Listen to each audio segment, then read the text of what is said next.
Hello my 12th class के students, कैसे हैं आप लोग। उम्मीद करते हैं बहुत ही अच्छे होंगे। मैं भी बहुत अच्छी हूँ। और इसी अच्छी बात से आज हम कर लेते हैं शॉर्ट नोट्स। ठीक है बेटा, रिप्रोडक्टिव हेल्थ का आपका ये शॉर्ट नोट्स होने वाला है। फटाफट से देख लेते हैं। आप इसके जाकर के चेक कर सकते हो। एनसीईआरटी का ये बेटा 4th चैप्टर है। ठीक है, चलो स्टार्ट करते हैं।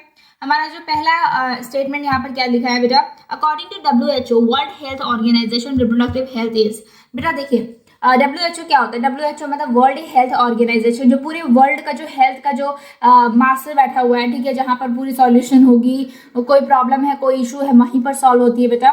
तो ये क्या है, जैसे कि आप कोविड-19 में बहुत ज्यादा इसके WHO के बारे में सुने होंगे कि WHO ने अभी ये जारी किया है, वो जारी किया है। ठीक है बेटा, तो उस हिसाब से देखा जाए WHO के अगर नजरिए से देखा जाए बेटा, तो क्या है रिप्रोडक्टिव हेल्थ, वही हमको यहाँ पर पूछा जा रहा है। ठीक है, हमें बताना है। ठीक है बेटा, total well-being in all aspects of reproduction, that is physical, emotional, behavioral and social। बेटा सब कुछ अगर संपन्न हो, मतलब सारे आपके पास चीजें हैं जो कि आपके बेसिक रिक्वायरमेंट है, साथ साथ में आपकी बिहेवियरल भी आप बिल्कुल नॉर्मल होने चाहिए, फिजिकल, इमोशनल। ठीक है बेटा, तो क्या है बेटा, तब जाकर आप एक फुल रिप्रोडक्टिव हेल्थ के अंडर में आओगे। ठीक है बेटा, आई होप आपको ये चीज समझ में आ गई होगी।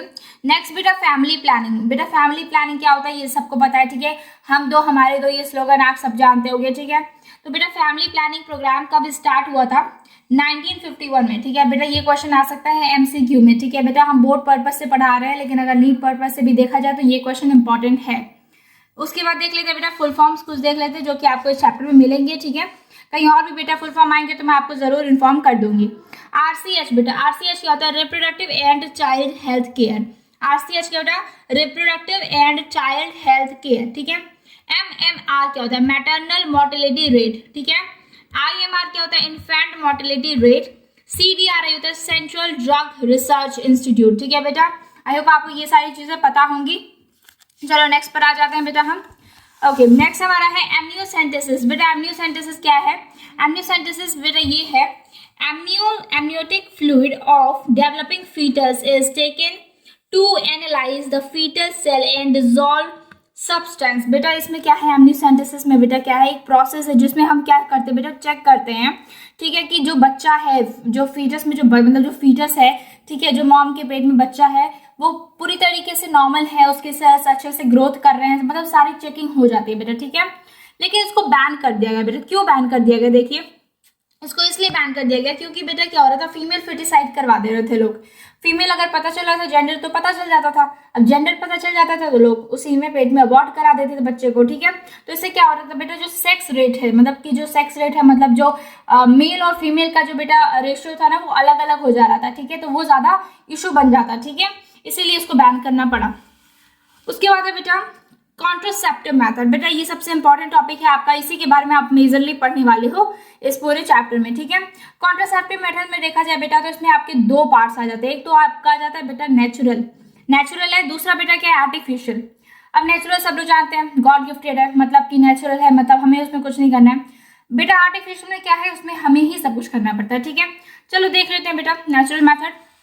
पहले हम देखेंगे नेचुरल मेथड। ठीक है बेटा, नेचुरल मेथड में बेटा आपके है पीरियडिक एब्सिस्टेंस, मतलब इसमें क्या है बेटा, पीरियड के कुछ मतलब मेंस्ट्रुएशन टाइम में, ठीक है, मेंस्ट्रुएशन साइकिल के कुछ आसपास के दिनों में मतलब आप कोइटस नहीं करोगे। ठीक है, मतलब इंटीमेट नहीं होना है। ठीक है बेटा, नेक्स्ट बेटा आ जाता है विथड्रॉल और कोइटस इंटरप्टस।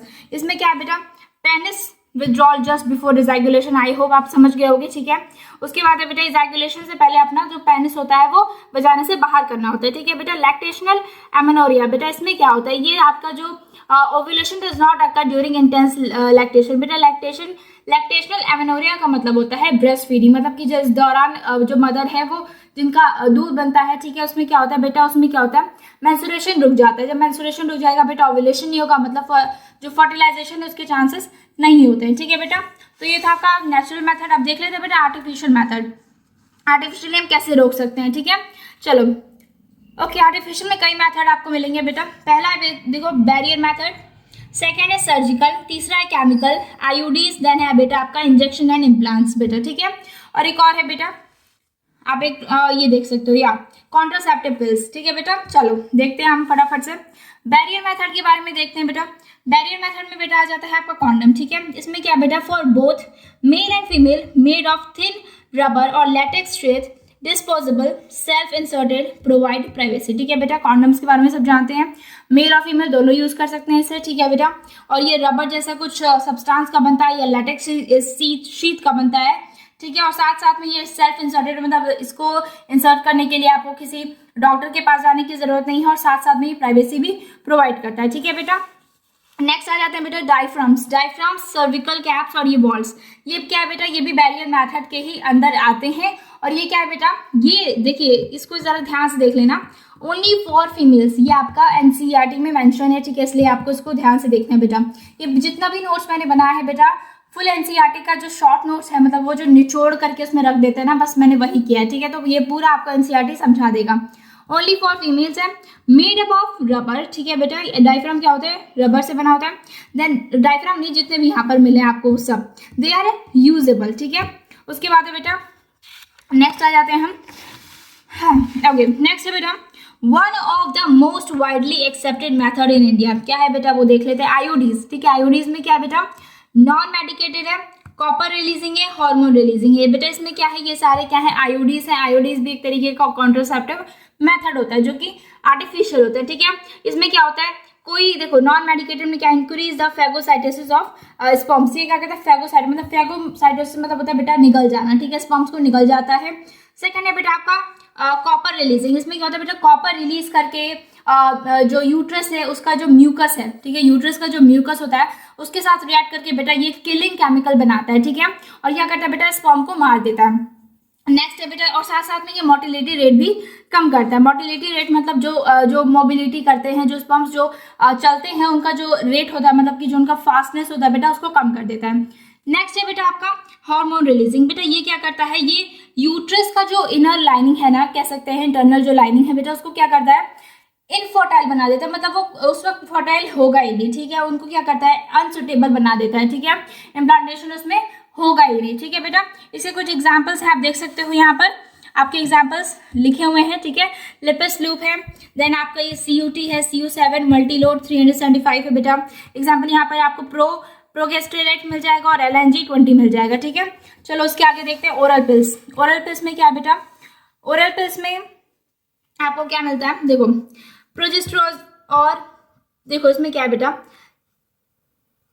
इसमें बेटा आपको ये बताना है, देखो ओरल पिल्स के जितने भी इसके फीचर है वो आपको इसमें समझाना है। ठीक है, तो देखो ये प्रोजेस्ट्रोजन है। ठीक है बेटा, इसको क्या कह सकते हैं, प्रोज प्लस एस्ट्रोजन। ठीक है, प्रोजेस्ट्रोजन है, इसको क्या कह सकते हैं, प्रोज प्लस एस्ट्रोजन, मतलब ये क्या है, इसका और इसका कॉम्बो है। ठीक है, इसका कॉम्बो है। ठीक है, उसके बाद है बेटा सेकंड चीज है, used in the form of tablets and hence called pills. बेटा पिल्स आप सब जानते हो टैबलेट्स की तरह ही होते हैं। ठीक है, नेक्स्ट आपका आ जाता है बेटा इनहिबिट ओव्यूलेशन। इनहिबिट मतलब रोकता है बेटा, inhibit ovulation and implantation as well as alter the quality of cervical mucus to prevent or retard entry of sperms. बेटा क्या करता है, या तो ये स्पर्म की एंट्री को रोक देता है, प्रिवेंट करता है। ठीक है, और ये क्या है बेटा, यही पिल्स का काम होता है। ठीक है, ये ओरल पिल्स होते हैं बेटा। ओरल पिल्स आप ध्यान से मतलब सुन सकते हो, क्योंकि ये काफी ज्यादा मतलब बहुत आसान माना जाता है, मतलब कि इसको एक आइडियल मान सकते हैं। ठीक है, कॉन्ट्रासेप्टिव मेथड का आइडियल मान सकते हैं। ठीक है, ठीक है, अब आइडियल मतलब आप समझ रहे होगे, आइडियल मतलब जो सब चीज में मतलब इसका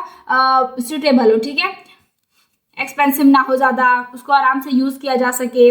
ठीक है, डर भी ना हो ज्यादा। ठीक है, हर एक चीज जिसमें होती है बेटा उसी को हम आइडियल कहते हैं। तो ये ओरल पिल एक आइडियल है। ठीक है, उसके बाद बेटा ये सबसे बड़ा एग्जांपल आप सहेली कह सकते हो। ठीक है, सहेली क्या है बेटा, वंस अ वीक पिल है, नॉन स्टेरॉइडल है बेटा, डेवलप इन CDRI। बेटा CDRI मैंने आपको पहले बताया था इसका फुल फॉर्म। ठीक है बेटा, क्या था, सेंट्रल ड्रग रिसर्च इंस्टीट्यूट। यहाँ पर मैं आपको फिर से दिखा देती हूँ, देखो यहाँ पर आपको दिखा था मैंने, सेंट्रल ड्रग रिसर्च इंस्टीट्यूट। ठीक है बेटा, तो आप फुल फॉर्म थोड़ा ध्यान से पढ़ना, क्योंकि फुल फॉर्म वगैरह के क्वेश्चन आपके 1-2 मार्क्स में पूछ सकता है। ठीक है, नेक्स्ट है बेटा आपका सर्जिकल मेथड। सर्जिकल मेथड क्या है, सर्जिकल मेथड बेटा क्या है, ये मतलब इसका थोड़ा ये आइडियल नहीं माना जा सकता है, लेकिन यह क्या है, इसमें बिल्कुल भी आपका रिस्क नहीं होता है। मतलब कि अगर आपने एक बार ये सर्जिकल मेथड यूज कर लिया बेटा, कोई प्रेगनेंसी का आपका रिस्क नहीं होगा। ठीक है बेटा, क्यों नहीं होगा देख लेते हैं। देखो ये बेटा इसका दो टाइप होता है, ट्यूबेक्टोमी हो जाएगा, दूसरा वेसेक्टोमी हो जाएगा। ठीक है, अब ट्यूबेक्टोमी में क्या होता है, ट्यूब किस में होता है, फैलोपियन ट्यूब। ठीक है, आपने पढ़ा होगा रिप्रोडक्शन में फीमेल के। बेटा उसमें जो फेलोपियन ट्यूब होता है ना, उसका कुछ पार्ट क्या होता है बेटा, काट लिया जाता है। जैसे कि आप लोग यहाँ पर देख सकते हो, small part of fallopian tube removed और टाइड अप, ठीक है, या तो उसको थोड़ा सा काट के बांध दिया जाता है, ठीक है, या फिर उसको रिमूव ही कर दिया जाता है। वेसेक्टोमी में बेटा क्या होता है, small part of vast difference removed और टाइड अप, बिल्कुल वैसा ही होता है वास्ट डिफरेंस के साथ, ठीक है बेटा। अब ये क्या है, ये सारे क्या करते हैं बेटा, ओव्यूलेशन में हेल्प करते हैं, ठीक है, फर्टिलाइजेशन में हेल्प करते हैं। अगर यही नहीं रहेगा ट्यूबेक्टोमी, मतलब अगर आपका फेलोपियन ट्यूब में ही कुछ प्रॉब्लम आ जाएगी तो बेटा क्या होता है, बच्चा नहीं हो सकता है। सेम केस यहाँ पर भी है बेटा, इसीलिए क्या कहते हैं इसको, ये बेटा अगर एक बार हो गया तो इसमें कोई रिस्क नहीं रहता है, लेकिन क्या है, अगर आप चाहें दोबारा प्रेग्नेंट होना तो आप नहीं हो सकते हो, ठीक है, मतलब कि ये आपका कोई हेल्प नहीं कर पाएगा उसमें। फिर नेक्स्ट आ जाता है बेटा, देखो इम्प्लांट्स और इंजेक्शन। बेटा इसमें क्या है, प्रोजेस्टेरोन अलोन और इन कॉम्बिनेशन विथ एस्ट्रोजन, ठीक है बेटा, अंडर द स्किन, मतलब ये क्या है, इसको बताया जा रहा है कि किस तरीके से मतलब ये जो इंजेक्शन है वो डाला जाता है, ठीक है बेटा। इसमें क्या है बेटा, नेक्स्ट आपको आता है mode of action similar to pills and their effective period are much longer. बेटा देखो इसमें क्या है, जैसे कि पिल्स था ना, एग्जैक्टली वैसे ही होता है, बस इसको इंजेक्ट किया जाता है, उसको खाया जाता है, ठीक है, केसेस एकदम सेम होते हैं, ठीक है, लेकिन ये क्या है, थोड़ा सा लॉन्गर टाइम के लिए हेल्प करता है, ठीक है। नेक्स्ट आते हैं बेटा एमटीपी। एमटीपी क्या है, मेडिकल टर्मिनेशन ऑफ प्रेगनेंसी, ठीक है बेटा, ध्यान रखना, फुल फॉर्म मैंने इसलिए लिख दिया है, मेडिकल टर्मिनेशन ऑफ प्रेगनेंसी, ठीक है। उसके बाद देख लेते हैं बेटा इसमें क्या है, voluntary termination of pregnancy before full term. बेटा बीच में ही टर्मिनेट करा देना बच्चों को, ठीक है, बीच में ही टर्मिनेट करा देना, किसी इमरजेंसी केस की वजह से या फिर कोई भी वजह हो सकती है बेटा, उसमें क्या करना है, बीच में ही फुल टर्म बिना कंप्लीट हुए, मतलब 9 महीना बिना कंप्लीट हुए बीच में टर्मिनेट करा देना, ठीक है बेटा। Legalised in India in 1971 under strict condition. बेटा इसको लीगलाइज किया गया था, मतलब उससे पहले तो ये लीगल माना ही नहीं जाता था, मतलब ये कोई करता ही नहीं था, ठीक है, इलीगल होता था, लेकिन 1971 में ये देखा गया कि ये जरूरी है, कई कई जगह पर इसका जरूरत पड़ सकता है, तो क्या है बेटा, इसको लीगलाइज किया गया। लीगलाइज करने के बाद क्या हुआ बेटा, इसको स्ट्रिक्ट कंडीशन दी गई, मतलब कि इसी कंडीशन के दौरान आप इसको अबॉर्ट करा सकते हो, मतलब कि फुल टर्म के पहले ही बच्चा अबॉर्ट करा सकते हो, ठीक है। देन है बेटा सेफ ड्यूरिंग फर्स्ट ट्राइमेस्टर। अच्छा ट्राइमेस्टर 3 महीने के अगर अंदर ही अंदर हो रहा है, मतलब फर्स्ट ट्राइमेस्टर, सेकेंड ट्राइमेस्टर और थर्ड ट्राइमेस्टर, बेटा 3-3 महीने के होते हैं, ठीक है। तो बेटा आपका जो फर्स्ट ट्राइमेस्टर है, मतलब 3 महीने के अंदर ही अगर ऐसा हो जाता है, टर्मिनेट हो जाता है, तो फिर ठीक है, काफी सेफ है, वरना आगे प्रॉब्लम आ सकती है, ठीक है, और वो प्रॉब्लम बच्चे और माँ दोनों पर आ सकती है, ठीक है। नेक्स्ट है बेटा आपका एसटीडी, मतलब एसटीडी मतलब क्या है, स्टडी वाला वो नहीं, ठीक है, एसटीडी मतलब देख लेते हैं, बता देते हैं आपको। देखो ये क्या है, एक डिजीज है, कह सकते हैं डिजीज है, ठीक है। एसटीडी मतलब देखो इसमें क्या क्या है, सेक्सुअल ट्रांसमिटेड डिजीज होता है, ठीक है बेटा, सेक्सुअल ट्रांसमिटेड डिजीज देखते हैं, गोनोरिया, साइफिलिस, जेनिटल, मतलब ये सारे क्या बेटा, ये सारे आपके डिजीज है, ठीक है, HIV, एड्स, हैप बी, ठीक है, ठीक है बेटा, ये सारे क्या है, ये आपके हो जाते हैं, क्यों हो जाते हैं, सेक्सुअली ट्रांसमिट मतलब होने की वजह से हो जाते हैं, ठीक है। Among these HIV is most dangerous, मतलब बेटा क्या है, HIV क्या है बेटा, सबसे ज्यादा डेंजरस, मतलब इन सबों का तो क्योर है बेटा, मतलब ये ठीक हो सकते हैं, लेकिन इसको क्या है, बहुत ज्यादा प्रॉब्लम हो सकती है। HIV या फिर हेपेटाइटिस बी, बेटा हैप बी और हेपेटाइटिस बी एक ही है, ठीक है, कंफ्यूज नहीं होना। नॉन क्यूरेबल, मतलब ये दोनों HIV और हेपेटाइटिस बी दोनों क्या है बेटा, नॉन क्यूरेबल है, ठीक है। कई लोगों को सुना होगा हेपेटाइटिस बी हुआ है या फिर उनको इंजेक्शन लगता है उसके अगेंस्ट, ठीक है बेटा, फिर भी वो कुछ मदद नहीं कर पाते हैं, मतलब काफी ज्यादा इश्यूज आ जाते हैं बेटा, ठीक है। अब देख लेते हैं बेटा इनफर्टिलिटी, ठीक है, फर्टिलिटी तो हमने देख ली, अब इनफर्टिलिटी देख लेते हैं, ठीक है। देखो इसमें क्या है, ART असिस्टेड रिप्रोडक्टिव टेक्नोलॉजी, मतलब इनफर्टिलिटी में क्या यूज होता है बेटा, ART होता है, यूज होता है असिस्टेड रिप्रोडक्टिव टेक्नोलॉजी, ठीक है बेटा। इन विट्रो इन वीवो, ध्यान से देखना, in vitro in vivo, outside fertilization, inside fertilization, ठीक है बेटा। अब देख लेते हैं इसमें क्या है, इसमें क्या है बेटा, मैं आपको थोड़ा सा समझा देना चाहती हूँ। देखो जब पूरी तरीके से रिप्रोडक्शन जो उनका फीमेल का रिप्रोडक्शन पार्ट है वो सब ठीक है, मेल का सब कुछ ठीक है, तब तो आपका रिप्रोडक्शन आराम से हो जाता है। लेकिन बेटा कहीं केस में आ जाता है, कहीं मेल में प्रॉब्लम आ जाती है, कहीं फीमेल में प्रॉब्लम आ जाती है। तो जब ये दौरान की जब प्रॉब्लम आ जाती है तो बेटा क्या होता है, उसमें हमें टेक्नोलॉजी यूज करनी पड़ती है, ठीक है। तो वही है बेटा इन विट्रो मतलब आउटसाइड फर्टिलाइजेशन, मतलब कि वो पूरा फर्टिलाइजेशन बाहर होगा, एट द लास्ट वो क्या करेंगे लोग यूट्रस में डायरेक्टली बच्चा इम्प्लांट कर देते हैं। उसके बाद से क्या होता है बेटा, सेकंड केस में इनसाइड होता है, मतलब या तो अगर स्पर्म में कोई प्रॉब्लम है, ठीक है, नहीं मिल रहा है, तो उसमें क्या होता है बेटा, स्पर्म लेकर के क्या करता है उसे इंजेक्ट कर दिया जाता है और साथ में क्या होता है बेटा उसी दौरान मतलब वो प्रेग्नेंट हो जाती हैं लेडीज, ठीक है। तो इसमें हम केस देख लेते हैं बेटा, इसमें क्या क्या है। देखो पहला है जिफ्ट, ठीक है, जाइगोट इंट्राफेलोपियन ट्यूब, ठीक है बेटा, जाइगोट इंट्राफेलोपियन ट्यूब मतलब कि जाइगोट तक बेटा क्या है, बाहरी फर्टिलाइजेशन हो जाएगी, ठीक है बेटा। उसके बाद क्या होता है, बच्चा इंजेक्ट कर दिया जाता है, मतलब बच्चा अंदर डाल दिया जाता है। उसके बाद क्या है बेटा, जाइगोट अप टू 8 ब्लास्टोमियर्स, ठीक है, ब्लास्टोमर्स आपने पढ़ा होगा, ठीक है, ब्लास्टोमर्स आपने पढ़ा होगा क्लास 11th में। इसमें क्या बेटा 8 ब्लास्टोमर तक क्या होता है, फैलोपियन ट्यूब में डाल दिया जाता है बच्चा, ठीक है, मतलब 8 ब्लास्टोमर तक अगर जाइगोट बन गया तो क्या है बेटा, इसको फैलोपियन ट्यूब में डाल दिया जाएगा।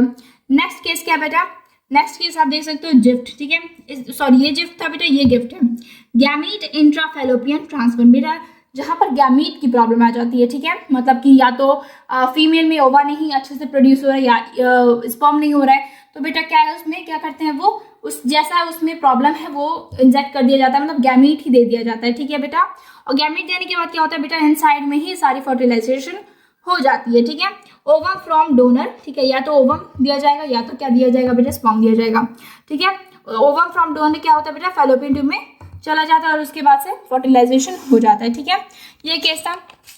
लास्ट बचा हुआ है, ठीक है बेटा, लास्ट है, इसी का पार्ट है, कुछ देख लेते हैं। देखो IUI इंट्रा यूटराइन ट्रांसफर, ठीक है बेटा, IUI का मतलब क्या है, intra uterine transfer, zygote more than 8 blastomeres into uterus में डाल दिया जाता है, ठीक है बेटा। जैसे कि हमने वहां पर देखा जाइगोट मोर देन 8 ब्लास्टोमर्स क्या था बेटा, उसमें किस में डाल रहे थे, फैलोपियन ट्यूब में, यहाँ पर किस में डाला जा रहा है, यूट्रस में, ठीक है बेटा। नेक्स्ट देखते हैं हम AI आर्टिफिशियल इंसेमिनेशन, ठीक है, सीमेन फ्रॉम हस्बैंड और हेल्दी डोनर, ठीक है बेटा। सीमेन क्या बेटा, स्पर्म का ही एक समझ लो, स्पर्म का ही एक दूसरा नाम है जिसमें कुछ और भी इंक्लूड हो जाते हैं, इसलिए हम क्या करते हैं बेटा, स्पर्म के साथ साथ उसको हम सीमेन भी बोल देते हैं, ठीक है। उसके बाद है बेटा आर्टिफिशियली इसको ट्रांसफर किया जाता है वेजाइना या फिर यूट्रस में फीमेल के, ठीक है बेटा।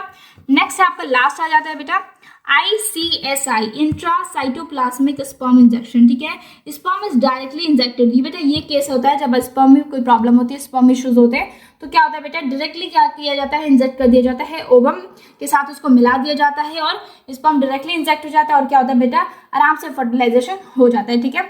ये आपका फुल चैप्टर था, फुल चैप्टर था बेटा। इसके अलावा आपको कुछ नहीं पूछा जाएगा। उसके बाद अगर आपको इसके कुछ क्वेश्चन आंसर भी मैं आपको दिलवा दूंगी, ठीक है। और मैं क्वेश्चन आंसर नहीं दिलवाऊंगी बेटा, इससे रिलेटेड जितने भी PYQs आएंगे उसके मैं कुछ 25 क्वेश्चन आपको इसके नेक्स्ट वीडियो में कराऊंगी। तो इसलिए अगर आपको ये पूरा वीडियो समझ में आया हो तो कमेंट करके मुझे येस का रिप्लाई दे देना। वीडियो पसंद है तो इसे लाइक कर देना, चैनल को सब्सक्राइब कर देना। मिलते हैं नेक्स्ट वीडियो में, तब तक के लिए अपना ख्याल रखें।